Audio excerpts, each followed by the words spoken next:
want to pivot really quick because we did see another team in the Big Ten play tonight that looked really good. Wisconsin, Chucky Hepburn, went nuts in the first half, had 16, did something. I don't even know if we know exactly what he did. He looked like he might have pulled a groin. He went off limping 5 seconds into the second half, shows up with 8 minutes left in the game, is clearly not himself, but he's still hitting 28-foot step back daggers. And Wisconsin goes into Fiserv Forum and knocks up a Marquette team that had just beat Baylor by 26 on what was that on Monday night, Tuesday night, whatever it was. So Patrick, what do you make of the Badgers, man? I was a little bit down on them coming out of Atlantis, but that performance right there kind of made me stand up and say, you know what, this team is pretty good, man. Chucky Hepburn, good, right? Yeah, I mean, for the most part, the game was in Wisconsin's hands early on. I thought Chucky Hepburn was going to go for 30 at least, unstoppable, dominant, perfect in that first half. And again, yeah, to your point, to come in after being out for that long, cold, injured. Just finding a way that shows great leadership for this, and making the assist to Tyler Wall. To Tyler Wall to say Connor's last name. Say his last name.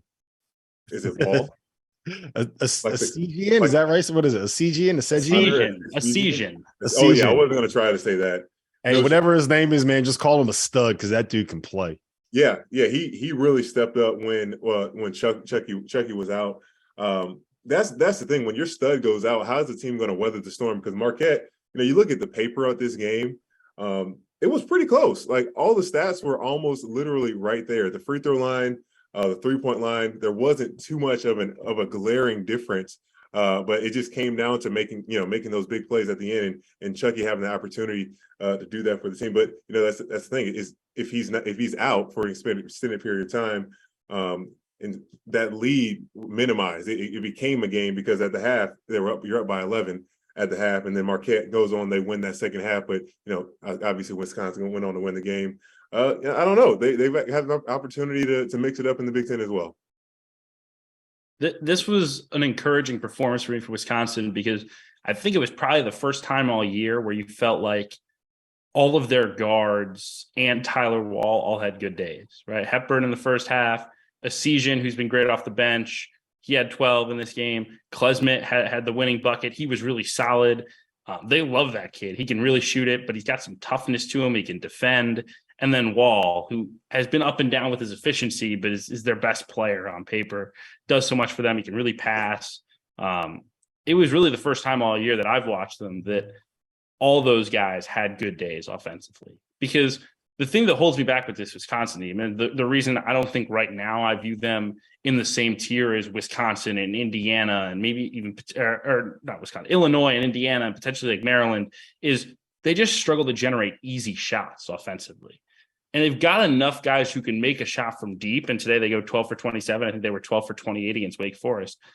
But they don't get to the rim and get easy looks very often in their offense. And that's because their guards are not necessarily guys who can separate and get downhill and get to the basket. Like Hepburn's really good. He's really tough. He makes difficult shots. He's clutch. I mean, he had I remember the buzzer beater he hit against Purdue last year to win the Big Ten back in March. Like, the kid's awesome, but he's not a shifty point guard who you're just going to like roll out and play ball screens in and let him get it downhill and create. That's not his game. Their best offensive creator is Tyler Wall, who's their foreman. He had 1 assist and 5 turnovers today. So I think that's the one thing that holds me back with this group. But this is a great win on the road against a Marquette team that just does such a good job of making you uncomfortable. And for Wisconsin to score 80 points, to put up over 1.1 points per possession against the Marquette team that is just so good defensively at getting you out of your rhythm and taking you out of your flow, that's really impressive for a team that has struggled offensively this year. I'm waiting for a complete game from Wisconsin because I feel like we've seen them be just dominant defensively, right? The Dayton game stands out to me. I thought that they were really good defensively against Kansas in that overtime game that they lost. And we've seen them have big offensive performances, right? I thought they looked pretty good against Wake Forest. I thought they looked great for the moments when Chucky Hepburn was on the floor against Marquette. The last 2 games, they've really struggled on the defensive end. And to me, like, if you can be that defensively, and we know you can be that offensively, at some point, everything's going to come together. Yeah, right. Like I don't think that you can be that that kind of hot and cold on both ends of the floor. So that's why I'm sitting here like I think that there's something there where if they can get it all together, they can be a really good team. And I think some of that is a lot of new guys and new roles, right? I think some of that is kind of figuring out different lineups. Do you want to play Tyler Wall at the 5 and kind of go small? How much do you want to roll Steven Kroll out there, right? So I think that they're still kind of figuring some things out. And to your point, I think the biggest X factor for this group is going to be how well Greg Gard can scheme shots. Because what you said, Sweeney, in terms of not necessarily having like a go-to guy, having someone that you can just give the rock to and know you're going to get a bucket, is a big red flag to me. And I know I'm saying that after seeing Chucky Hepburn, like all he had to do was just take a little step back and shoot a 35-footer, and like he wasn't even hitting the rim, man. Like he was putting those up, and it was just like, yeah, that's gonna. You know that sound on the TV when it's just you hear the net and then it hits a little button on the back of the rim. It's like ching. You know exactly what it was going to end up being when he shot it. That's the best sound of basketball, Patrick. Speaking of Steven Kroll, he had 7 assists today, so let's not sleep on that. The big fella. He can really pass. He can really, really pass, and he can stretch it a little bit, which I think is huge for their offense. Like he gets to a game basically where he just leaks out for a little pick and pop, and they don't guard you. He needs to be able to make that shot for this team because their margins offensively are not very big, just because they don't have that high level creation. But yeah, absolutely right, Rob. Like they have to be able to scheme shots, and I think in big opportunities, the fact that they were able to get timely buckets when they needed it today is a good sign that they're headed in the right direction on that front.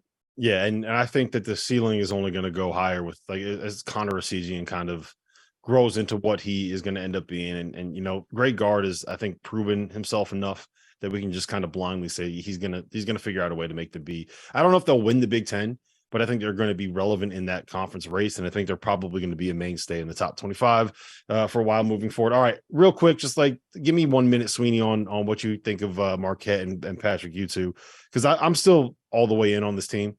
And with the context being, I think they're a tournament team with top 25 upside, but they're definitely, to me, they're not quite at the same level as UConn or Creighton in the Big East. And I think they're probably just a tick below Xavier to me, but I think that they are, for me, if I was doing the power rankings in the Big East, I'd probably have them 4th today. I would really think about putting them ahead of Xavier. I think it's close. Maybe it's just because I was in Milwaukee on Tuesday when they played better than I think even their fans would have imagined they would play against Baylor. I mean, they were just dominant. I really like this group, though. I think the things that stand out for me, one, are the ability to create difficult matchups when they go smaller with Omax and David Joplin at the 4 and the 5. Like against Baylor, they pulled Flo Thamba away from the basket. They put Oji Awuna, the freshman, in all sorts of trouble defending ball screens because they just got him out in space and then attacked matchups. And those guys are 6'8", 220. They can handle the ball. They can stretch it. I know Omax only shot, I think, 1 for 7 today, but he can shoot the ball. He's a threat out there. I love those matchups that they can create when they take Oso off the floor. Igudero, who's a big kind of shot blocking guy, a big man who can move. He moves really well. He can pass a little bit, which I think is really valuable in their offense. He needs to get the ball more.